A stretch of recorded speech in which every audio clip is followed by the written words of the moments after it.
변호사 자격을 박탈당한 한인 변호사 마이클 이 씨가 퀸즈에서 변호사를 사칭해 부동산 매매 관련 계약금 수백만 달러를 갈취한 혐의를 인정했습니다. 팬데믹 이후 홈케어 수요는 급증했지만 물가도 동시에 뛰어 홈케어 서비스를 개인이 감당하긴 상당히 어려워졌다는 지적입니다.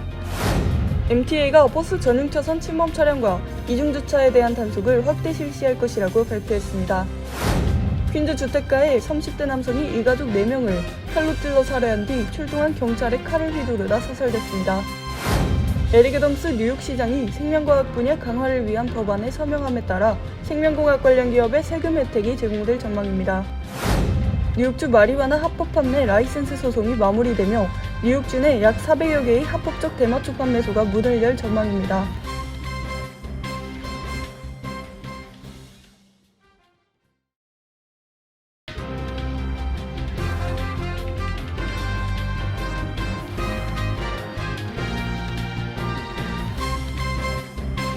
여러분 안녕하십니까? KBTV 뉴스9 이창원입니다. 변호사 자격을 박탈당한 한인 변호사가 뉴욕 길원 한인 커뮤니티에서 고객들의 부동산 자금을 횡령하는 등 사기 범죄를 이어갔다는 것으로 드러났습니다. 퀸즈에서 변호사를 사칭해 부동산 매매 관련 계약금 수백만 달러를 갈취한 혐의로 기소된 한인 마이클 이 씨가 유죄를 인정했습니다. 첫 번째 소식 김은지 기자가 전해드립니다.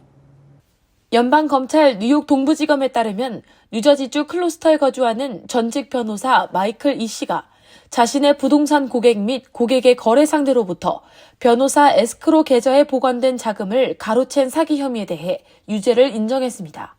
그는 퀸즈 머레이힐에 위치한 본인의 사무실 등에서 부동산 거래를 하며 고객으로부터 수백만 달러를 횡령한 혐의를 받았습니다. 검찰은 이 씨에 대해 최대 20년의 징역형이 선고될 수 있다고 밝혔습니다.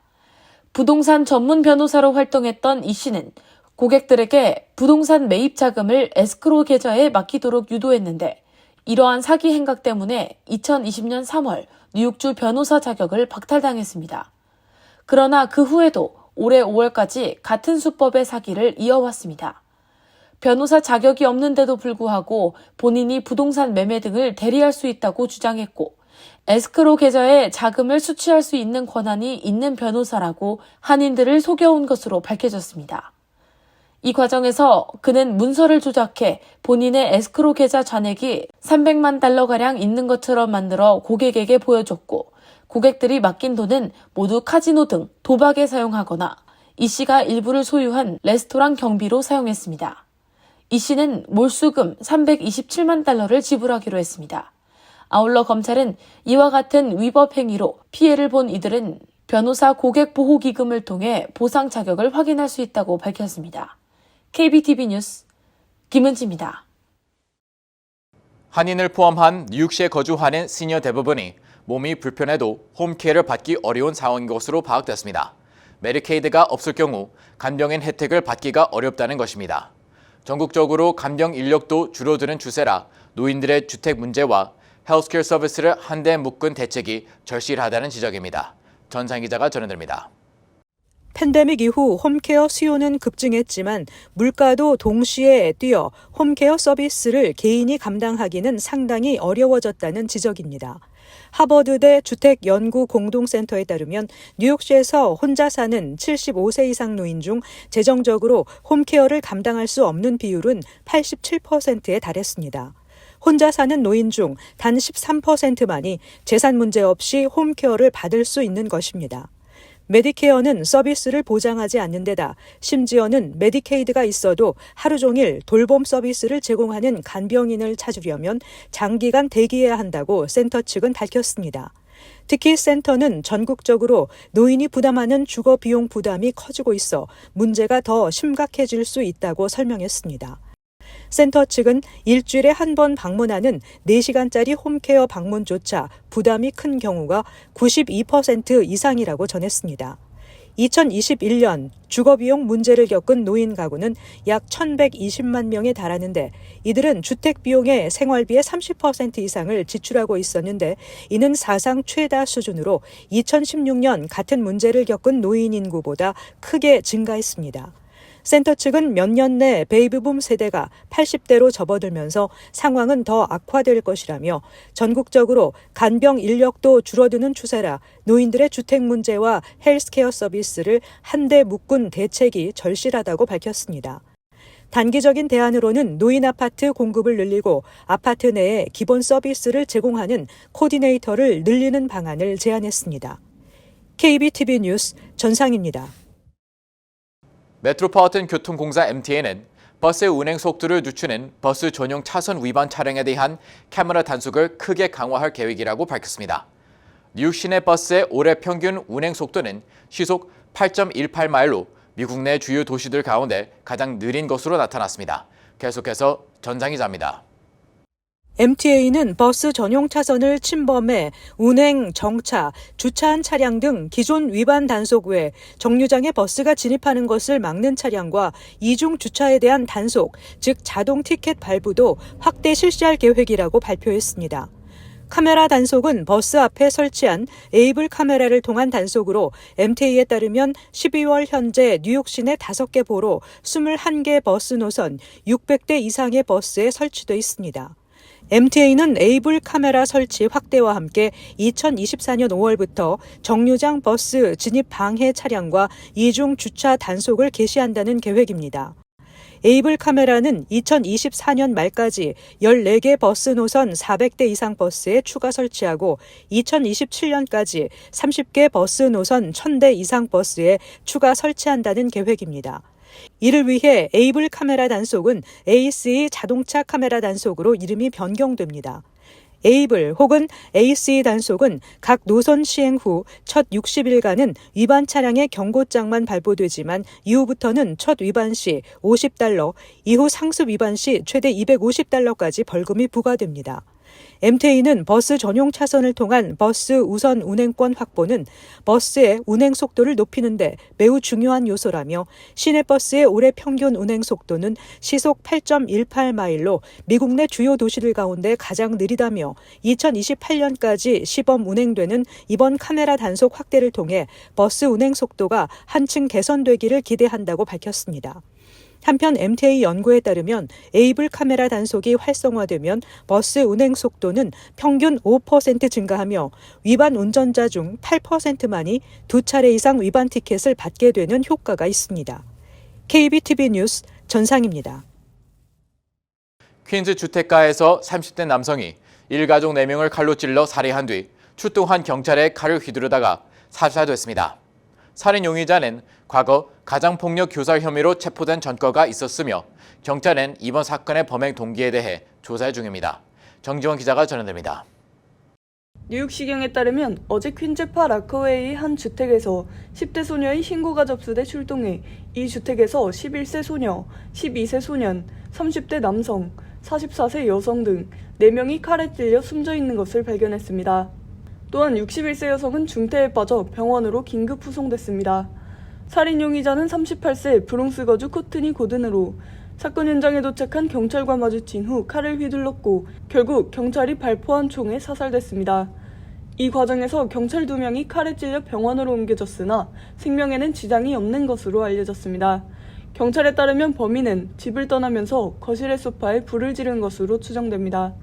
숨진 4명 가운데 3명의 시신은 침실에서 발견됐고 11세 소녀의 시신은 집 앞에서 발견됐습니다. 경찰에 따르면 용의자 고든은 과거 가정폭력 교사 혐의로 체포된 전과가 있었으며 경찰은 이번 사건의 범행 동기에 대해 조사 중입니다. KBTV 뉴스 정지원입니다. 에릭 애덤 뉴욕시장이 오늘 생명과학 분야 강화를 위한 법안에 서명했습니다. 뉴욕시는 생명과학 분야 기업에 최대 $300만 달하는 세제 혜택을 제공함으로써 뉴욕시 내 생명공학 기업을 유치하고 이를 통한 일자리 창출 및 의료 공중보건 발전에 박차를 가한다는 계획입니다. 계속해서 정지원 기자입니다. 뉴욕시 행정부가 오늘 오전 생명과학 분야 강화를 위한 법안에 서명했습니다. 에릭 애덤스 뉴욕시장은 뉴욕시 내 일자리 창출뿐 아니라 생명을 살리는 생명공학 관련 기업에 대해 세금 혜택을 제공함으로써 뉴욕시 내 생명과학, 생명공학 분야가 더욱 발전하고 해당 분야에 종사하는 사람이 늘어날 수 있도록 지원을 아끼지 않을 것이라고 강조했습니다. 이어 애덤스 시장과 캐시 후컬 뉴욕주 지사가 공동으로 지원하고 있는 뉴 뉴욕, 메이킹 뉴욕 워크 for 에브리원 계획의 일환이라고 강조했습니다. 애덤스 시장은 이번 생명과학 기업 세금 혜택 지원을 통해 해당 분야 기업들을 뉴욕으로 유치하고 2만 명 이상의 뉴욕 주민의 일자리가 창출되고 생명공학이 빠르게 발전할 수 있도록 지원할 것이라며, 이는 뉴욕이 혁신적이고 과학적인 도시로 거듭나도록 도울 뿐 아니라 주민들의 일자리 창출, 경제적 발전 등 수많은 시너지를 발휘할 것으로 기대된다고 말했습니다. 애덤스 시장이 서명한 1070A 법안은 생명공학을 위한 스타트업 기업을 대상으로 연 300만 달러에 달하는 세제 혜택을 보장하는 내용도 담고 있습니다. 뉴욕시는 현재 생명공학 산업 분야에 약 2만여 명의 뉴요커가 종사하고 있으며 향후 10년에서 15년 내로 생명과학 분야 종사자를 현재의 2배 이상으로 늘린다는 계획입니다. 뉴욕주는 생명과학 분야 발전을 위해 공립학교와 생명과학 기업들 간의 협력 및 인턴십 프로그램들을 통해 생명과학, 의료, 공중보건 분야 종사자를 확대하고 발전시킨다는 방침으로 이를 위해 부지개발 및 교육 지원에 나설 것이라고 밝혔습니다.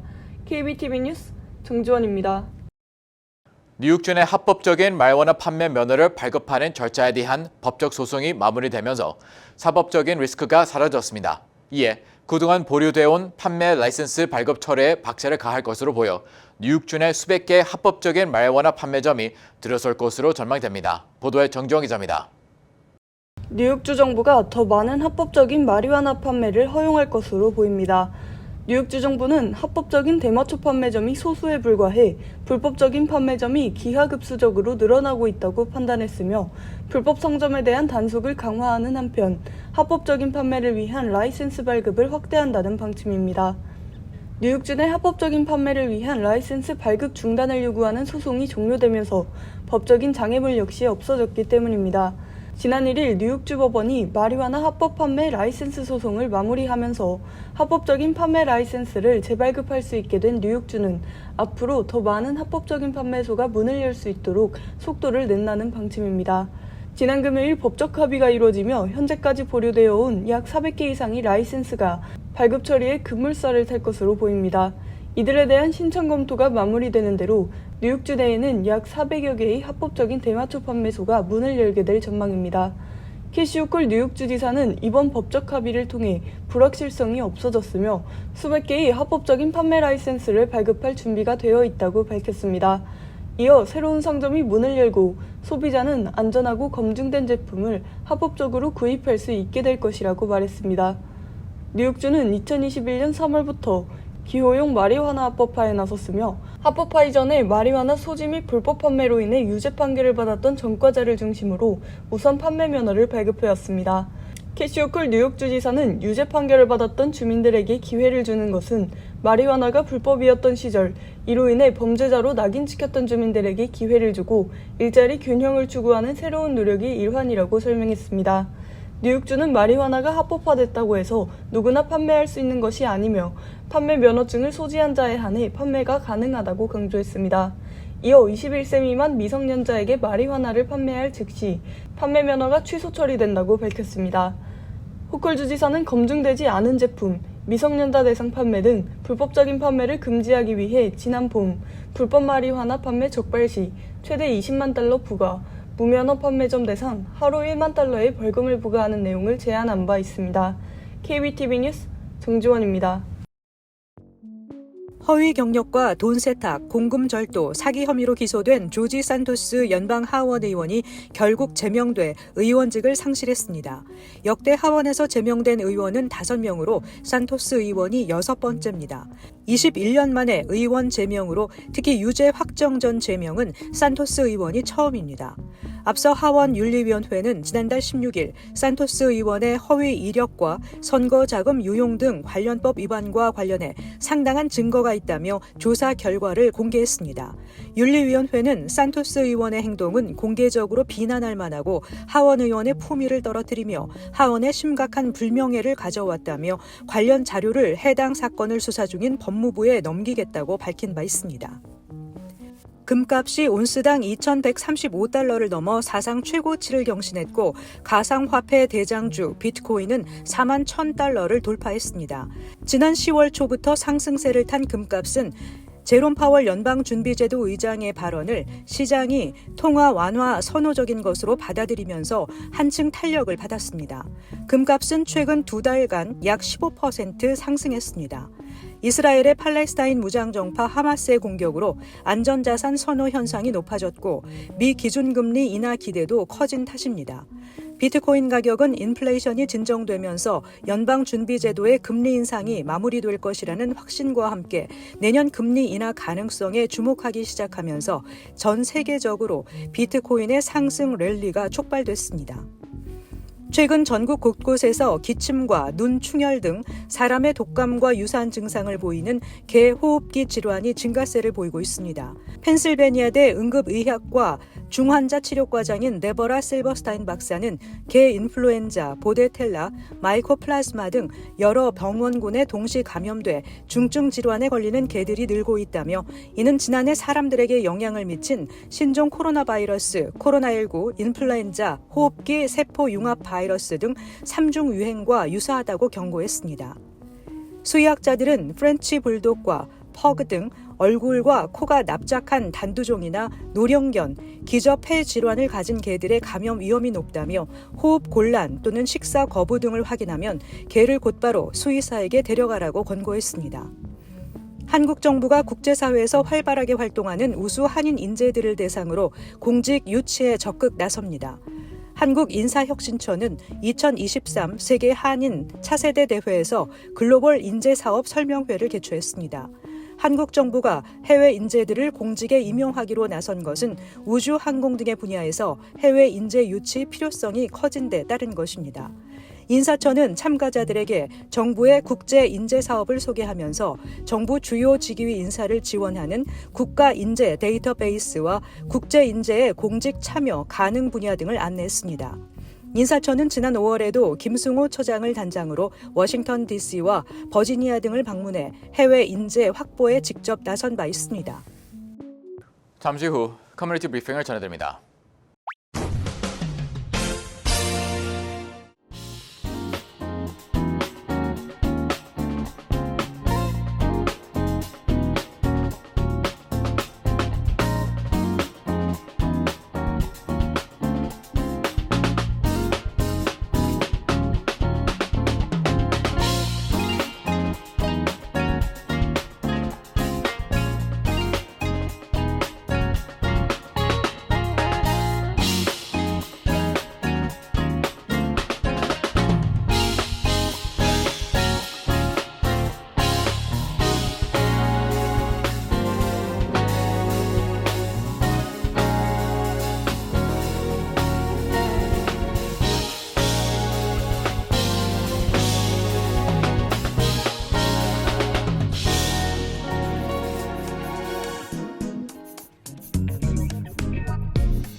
이어서 환율과 증시 전해드립니다.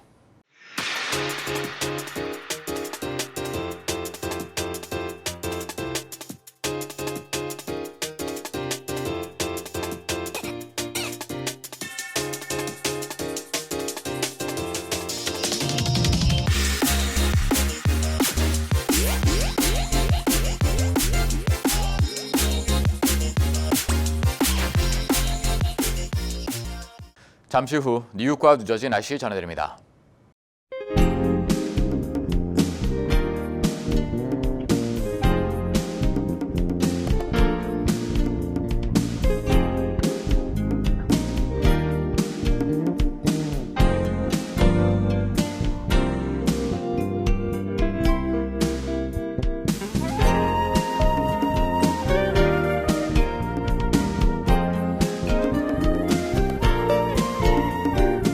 KBTV 뉴스9 마칩니다. 오늘도 시청해 주셔서 감사합니다. 편안한 밤 보내시 기 바랍니다.